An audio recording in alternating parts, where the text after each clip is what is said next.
In order to vote, one must be a citizen of the United States. And some people vote simply because, as a citizen, they believe it is their civic duty. People born in the U.S. are automatically citizens. In 2008, the U.S. Citizenship and Immigration Service, USCIS, part of the Department of Homeland Security, declared that the following general requirements must be met for citizenship. They must reside in the United States, and they must be able to speak, read, or write English. They must have a favorable disposition towards the United States. They must have a commitment to the principles of the U.S. Constitution, and they must have a knowledge of American government, which is something you're learning right now. Speaking of learning, education affects voting behavior. Generally, a higher education is associated with more liberal viewpoints. And income affects voting behavior as well. Generally, the more a person has, the less they want government to be involved in the economy. They would prefer that the government not tax them and allocate those funds to social welfare programs, for example. Congress's power to tax is covered in Module 1. But therefore, those in higher income brackets, they tend to lean conservative. The higher one's socioeconomic status, the greater the probability of active involvement in the political process. And this is because higher levels of education and the accumulation of wealth require investments of time and energy. People who invest in their own lives, they want their society to be run smoothly so that those investments pay off. They're more likely to be involved in politics and to vote. Age also affects voter participation, and that's called the lifestyle effect. Older people, they tend to vote more often than younger people who are on the move more. Younger voters are often attending college, they're joining the military, they're starting families, and they might be too preoccupied to vote. Citizens tend to vote once they have children, though, because they believe their votes will affect their children's future. But the strongest determinant of an individual's voting behavior is clearly political party affiliation.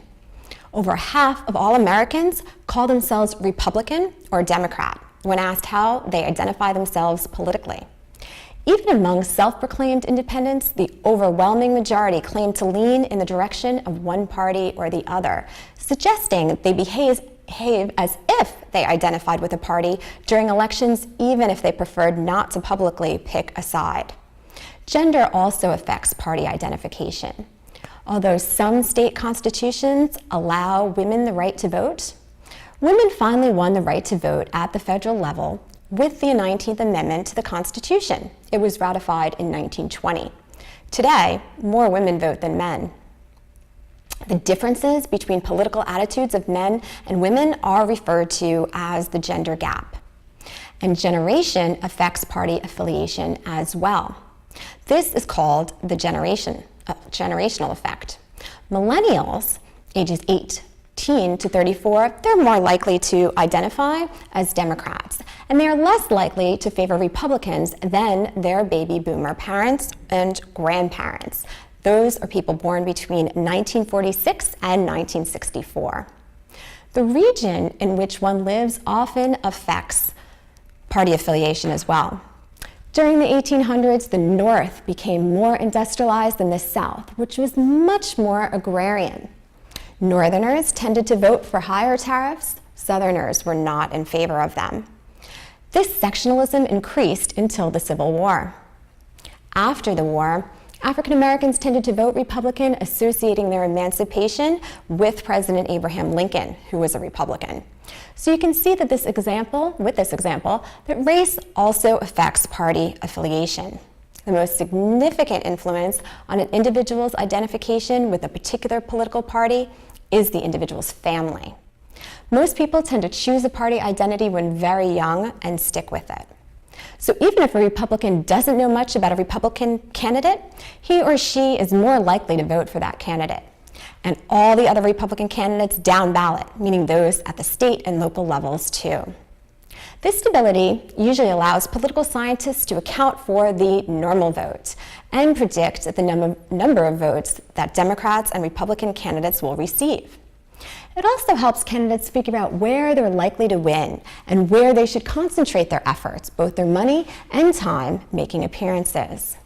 Based on these normal vote predictions, during the 2016 presidential election, Democrats thought that they would win votes such as Wisconsin, which hadn't voted for a Republican since Reagan's re-election in 1984, for example.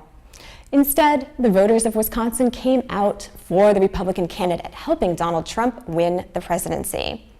There are other reasons that people vote or vote the way they do. Some people are what's called sociotropic voters. These are voters who vote based on general economic conditions rather than their families. Some people vote due to a particular valence issue, such as issues that are universally disliked. Corruption in government is one example. Children being harmed is another issue. People also vote based on issue science, issues of greatest concern to them. For example, Midwestern farmers, they may not care as much about the U.S.'s commitment to funding UN initiatives abroad, but they will care about trade as it affects their crop supply and demand. Similarly, if a person has a particular feeling about a political issue, they may vote solely based on that feeling. And this is sometimes referred to as the self-interested principle. Some people don't vote based on issues at all. They may vote based on a candidate's name recognition. There's a comedy I like called The Distinguished Gentleman, and it features Eddie Murphy.